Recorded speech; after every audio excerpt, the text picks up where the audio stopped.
Hello everyone, welcome. If you are new here, this is going to be on my Patreon first. For this type of series that I want to create, this one will be on my Patreon first, and then I will be uploading it to YouTube.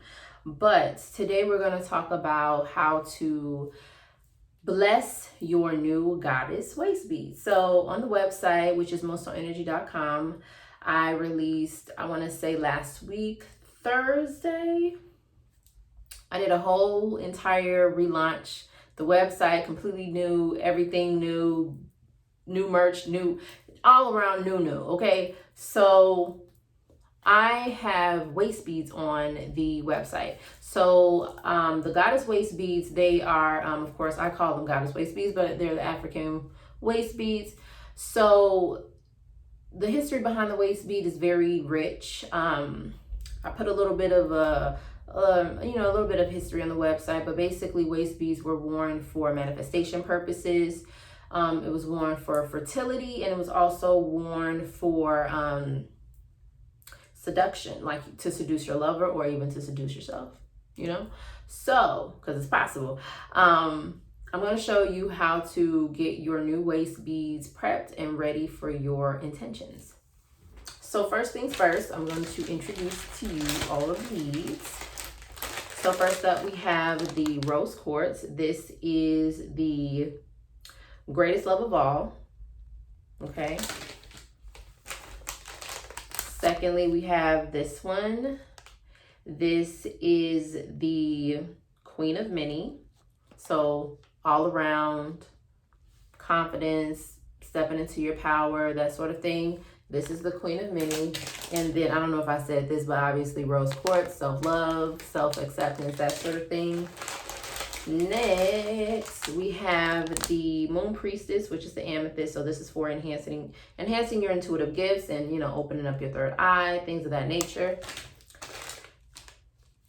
Then we have the Abundant Goddess. This is the green aventurine. So this is for, money manifestations, money flow, things of that nature. And lastly, we have the citrine, which is goddess power. So this is for like confidence, solar plexus work, things of that nature. So those are the waist beads. And just to start off with, anything that you do when it comes to rituals or any type of work that you do, you always want to cleanse your space as well as yourself, because of course you want to prep your space for, just remove any stagnant or negative energy, and make sure that you open your window to let all of that out and, air out and cleanse out your space. So a few things I want to, let you know about, if you don't already know, are the entry points for spirit and the entry points for work. They're all the same. So you have your head, which is your place of knowledge. You have your neck, which is your place for spirit. So like the back of your neck, you can get possessed like right up in here. So you want to make sure that you cover, and that's why a lot of people always, like if they're doing like readings or going into like graveyard, cemetery, things of that nature, they're always, of course veiling up, but they're also covering and cleansing themselves and covering their neck and things of that nature. You have your heart, which is a place of sensitivity. You have your hands, which is your place of work. So you do your work, your energy work with your hands. That's why, I don't know if you ever noticed this, but Summer Walker, she doesn't like to have a lot of people in her space. And also, most importantly, she don't want people touching her hands, because she knows the power that is in her hands. That's why a lot of people use, of course, their hands to do Reiki work. When you touch people, okay, just in general, just think about it this way. When you touch people and you touch things, think of being careful about what you touch. Like, you wouldn't just touch something that's dirty because germs. So think of it that way. Spiritual germs, ew. And then you have your feet, which is a place that allows you to walk your path accordingly. So you just want to be careful when it comes to, like, when you're doing your work, you want to make sure that those areas are clean and those areas are, good and ready to go. So if you, depending on what path you choose, you may want to decide to, aside from, cleansing yourself and your space, you may want to, you know, meditate first just to get yourself in the, you know, the right headspace. Just give yourself a couple of minutes just to breathe and breathe in deeply, breathe out with your mouth, just for like probably about 5 or 6 minutes, just to calm you and center you so that you can focus on what your intentions are. So once you've done that, of course, and before you get started, of course, this is on the website along with the sage. Palo Santo is good for bringing in the sweetness and, into any given area or space and to cleanse it. You can also use sweetgrass. That's another good thing too. You want to welcome in the good spirits and the goodness of it all in general. So, like with any crystals, I'm just going to show you mine because I love my little collection. So this is my favorite crystal here. This is the Angel Aura Quartz crystal. This is a geode though. This is on the website, not this particular one because the geodes, they all come in different shapes and sizes, but this is one of my favorites. But listen, all of these crystals here are cleansed, they are charged, and they all have a specific intention. So if you want to, like, for example, you have one, if you are able to tell them apart, like if it's a certain size, but you can have 2 citrines. One could be for one thing and one could be for another thing if you wanted to. Just thought about that. But all of my crystals, I took my time, I sat with them, and I imbued them. But basically, and I have my Abundant Goddess waist beads. They got tangled up. Hold on. I can't do nothing with these goddamn nails. Okay. Anyway, I have my Abundant Goddess waist beads here. So the first thing you do once you've cleansed yourself and got your energy to where it needs to be, you cleanse your space. You want to take your waist beads in your non-dominant hand. For me, that is my left. I don't write with my left hand. I write with my right hand. My non-dominant hand is left because your left hand, it is to draw work to you, so to receive. And then your dominant hand is what sends out work. It sends it out, it's give. This is the hand that you give with. This is the hand you receive with.